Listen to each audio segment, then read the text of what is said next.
What actually keeps the Disneyland magic alive after 70 years?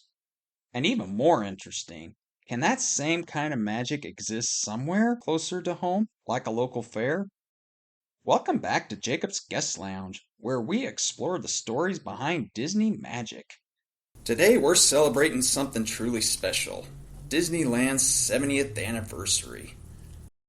So imagine stepping through the gates of Disneyland in 1955. The smell of popcorn, the music in the air, the crowd buzzing with excitement. Now imagine that very same energy at your local fair. Whether it's the sounds, the smells, lights, and laughter all around you. Today we're putting that to the test. Now today's episode you are all in for a treat. I've got a guest joining me. Someone I've spent many summers with at the Western Idaho Fair. We're all going to do a fun compare and contrast between the magic of Disneyland and the charm of our local fair experience. Now, some of you may be thinking, there's no way you can compare and contrast Disneyland unless you bring Disney World into the conversation. So, let's dive into the nostalgia, storytelling, and maybe even a few strong opinions. So, welcome to the show, Troy, and go introduce yourself to everybody. Hey everybody, just as Jacob said, I'm Troy. I've spent quite some time with Jacob at our local state fair. And we're Disney buddies. So I'm glad to be here, Jacob. Thank you for having me. You're welcome. Thanks for joining. And as he already mentioned, that he and I go way back to the Western Idaho Fair. And before we get into the comparisons, what is your first memory of Disneyland? Well, I went to Disneyland for the first time when I was 16. I was in high school. I got to go to nationals for Business Professionals of America. Nice. And kind of later than I would have preferred, but it was still super fun for my first time. We only got to spend a day there, unfortunately. Well, I mean, I didn't go to Disneyland for the first time until I was 15 years old, and believe it or not, it's been 20 years ago since that day. Wow. Long time. Yeah, exactly. So, don't feel too bad. I know the feeling. But then again, my parents did it for a reason. They did it because they wanted Carolyn and I to remember the experience rather than go as kids and not remember it. Yeah. So, what stands out more to you? Big theme parks or local fairs? I'd say the big theme parks stand out more just because there's a lot of things in theme parks that make them quite unique compared to just a local state fair. The food and the attractions, like, it just makes them more, I don't know, more memorable, I guess. Yeah, I mean, I agree with that. And, as far as nostalgia, I'm sure it plays a bigger role than one over the other. You probably agree with that, I imagine. Yeah. Yeah, I agree with that as well. So let's talk about rides. Disneyland is known for iconic attractions, while the fair rotates rides every year. And picture yourself on a spinning teacup at Disneyland, then on a Ferris wheel at the fair. Feel the difference in the thrill and the charm. And, at least, I don't know about you there, Troy, but for everybody, I think of Turbo. That stands out to me at the Western Idaho Fair. Yeah. Oh, it's probably by far one of my favorites. Yeah, for sure. For all of you listening in, imagine a 70 to 100 foot vertical machine that runs counterclockwise and clockwise, all within the same direction. Yeah, just a little quick advice, don't ever carry your phone with you. I've seen quite a bit of them fly out, and sometimes it's fun to watch, but yeah, it's only fun when it's not you. Yeah. So, which do you prefer? A ride with a story or a ride that spins you like crazy?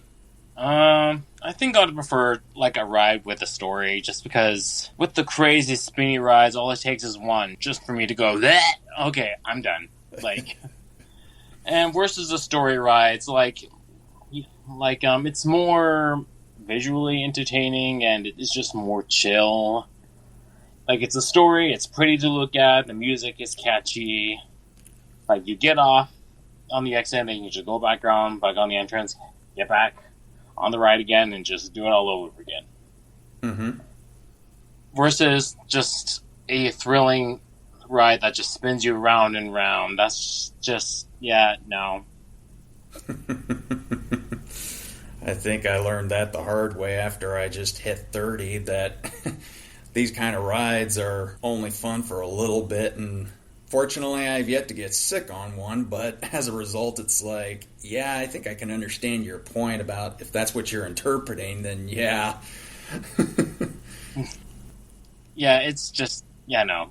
And like, just maybe one, or maybe not at all is good for me. Like, maybe one spinny ride, then maybe 10 more chill rides. Uh-huh. What fair ride would you be able to fit into Disneyland? I don't think any of them, really. Just because I think what happens at the state fair should stay at the state fair. Like, Disneyland already has everything. It doesn't need any more. Okay, so yeah, I'm glad you brought that up because that was one of my questions I was going to ask you was that is there a Disneyland ride that you wish could appear at the Idaho Fair? But yeah, like you said, what each of them Yeah, have. no. Yeah, what's at Disneyland should really stay at Disneyland, because because a lot of the stuff at Disneyland is what makes it unique. That's fair. I like that. I was just chuckling a little bit ago, thinking, "Oh, what's fair? That's fair." and I'm literally thinking topic is fairs. So Pun intended. yeah, exactly.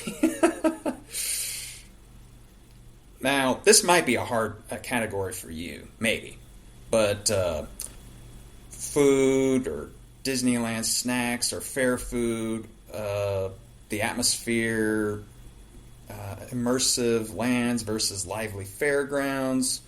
So just imagine biting into a churro at Disneyland and grabbing a funnel cake at the fair. Is there a specific smell or appetite that makes your mouth water more? The Disneyland churros, for sure. Like, I really couldn't tell you what it is, but there's just something about their churros that makes them way better than any funnel cake you can get at the fair. I couldn't even tell you what it is. Maybe they make them with richer ingredients, or I don't know what it is. Or maybe it's the magical atmosphere at Disneyland that makes them taste so good. Like, I really couldn't tell you. They're just better to me anyway. Yeah, I agree with that. And I probably don't have to ask you this, but I'm going to anyway. Which place feels more magical when you walk in? Definitely Disneyland. Yeah, I figured you'd Like, say that. versus walking in the fair, you're just like you're happy to be there, but you're not like bouncing off the walls, if you know what I mean. I'm sure the music and theming make a big difference as far as between those two choices. Oh yeah, for sure. Yep. Yeah, I think it would for me too. I don't really recall a lot of music going on at the fairs as much other than what sounds like just regular basics. Yeah, just the normal catchy music going to the fair versus the Disneyland music where it's instantly recognizable and you know where you are. You can be outside the gates and you know where you are. Like, you don't have to actually walk in the park to know that you're at Disneyland. All you have to do is just hear the music. Yep. Speaking of Disney magic beyond the parks, Would you say that the difference between Idaho's Disney on Ice versus other states' Disney on Ice being more magical than the other? It's kind of tough. I think it's just more magical, like, if it goes to your hometown. Because it's always cool when something when a performance like that comes to your hometown when it seems like everybody else is getting all the cool stuff. Yeah. So, realistically, yes, both experiences can get expensive, but they're still worth it in the long run. Whether it's the ticket pricing or the emotional value, and as many people say, you can't put a price on fun unless if you really want to get that cheap, but but imagine spending a day at Disneyland versus a day at the fair, and we can visualize the experiences, the crowds, and the memories you take home. They're all truly the most expensive, yet well worth it. Which gives you more bang for your buck? I'd say, of course, this is probably going to win every time, but Disneyland, of course. Oh yeah. It just seems like going in, you definitely, whatever you do, you definitely get your money's worth. Versus kind of like when I go to the fair and I'm spending money on stuff, like it's good, but it's like, did I really need to do this? Versus going to Disneyland, like you've saved up maybe perhaps even years for this, so just everything you do just makes it worth it to you. Would you rather go to Disneyland once or the fair every year? I'd go to Disneyland once. I mean, the fair is fun, but I could honestly go the rest of my life without it. Mm-hmm. And in Disneyland, you just, compared to just a local state fair, you just can't beat it. Yeah, and I think you've already made it clear about what makes the experience worth it, so to speak. Basically, what you're applying is that it makes you bounce off the walls. You know that you can't really compare Disneyland to any fair. It's just, you can't, because you even said it yourself that it becomes unique in its own way, and what stays and what goes on at either one should just stay there because it's just unique in its own way. Yeah, if you were just to have anything from Disneyland outside of Disneyland, then it just wouldn't seem as magical or awesome versus when you were actually experiencing whatever in the park. If you had to pick a favorite at the Western Idaho Fair, what would it be? A favorite, like favorite what? Favorite memory, favorite ride, food. Favorites. I'm not sure if I have a favorite. I mean, there's a lot of cool stuff and fun food and fun and delicious food to eat at the fair, but it's just I don't know if anything I would call a favorite per se. All right, that's fair. Disneyland has been called the happiest place on earth for over 70 years now, but magic means different things to different people. And imagine walking down Main Street USA at Disneyland, or then imagining the smells, sounds, and sights of your favorite local fair. Can you tell me if both create lasting memories? Yes. I think, well, I guess it really depends what you do. But I think at Disneyland, it's just more, I guess you can say, impactful. Because it might be the only time you might get to go there versus the fair you can just go to every year. Yeah. So, in your opinion, what does magic mean to you? The quote unquote magic is the magic means to me like it just takes you like so far away from reality that you're just completely cut off from what's going on at home, at work. Like when you go to Disneyland, you're in the same cartoon world you see in the movies. Yeah. Like you see Mickey Mouse, that's not an actor in a costume. That is the Mickey Mouse. The same one you see in the cartoons and such. Just nothing else matters when you're at Disneyland. Like you just forget everything about the real life or the adult life. Like it's just where you can be a kid again. Like so carefree and just having fun. Yeah. exactly. I think I'd rather take someone to Disneyland for the first time because the fair you can go to any year, but Disneyland just for a lot of people just might be once in a lifetime. Yeah, there are some things or places that you know you would rather go to with people, whether it's friends, family, significant other, etc. And Disneyland's one of them. You just don't go to that by yourself. At least I wouldn't, but No, I'd go to Disneyland by myself if I could. yeah. Yeah. Like I could if I lived close enough, I would buy a pass and just walk in the park and I don't know, find a churro or something that I would ride Pirates of the Caribbean or Haunted Mansion all day. That's cool. If I want to be a kid that day, I'll just go to Disneyland. Yeah, kids wouldn't care if they were with anyone or not. They would just love the moment of where they're at. That's the best way to go. Yeah. We've got a poll up for this episode. What keeps the magic of Disneyland alive for you? Go vote and tell me why. I gotta tell you there, Troy, this has been such a fun episode comparing the large scale magic of Disneyland with Oh, even the. definitely. I can go on and on about anything related to Disney. And I did learn an interesting perspective from you about you saying you would have no problem going to the fair alone just because, I don't know, I just figure it's always fun to go with friends or something. Oh yeah, it's definitely more fun, but I could easily go by myself. I mean, for the fair, I just go for the food, but if Disneyland was close by, I would go solely for either Pirates or Haunted Mansion, or the other storybook rides they have. Yeah, for sure. I don't know if I asked you this, but what motivated you to like Disney specifically? To like Disney, Yeah, I don't know, I like guess.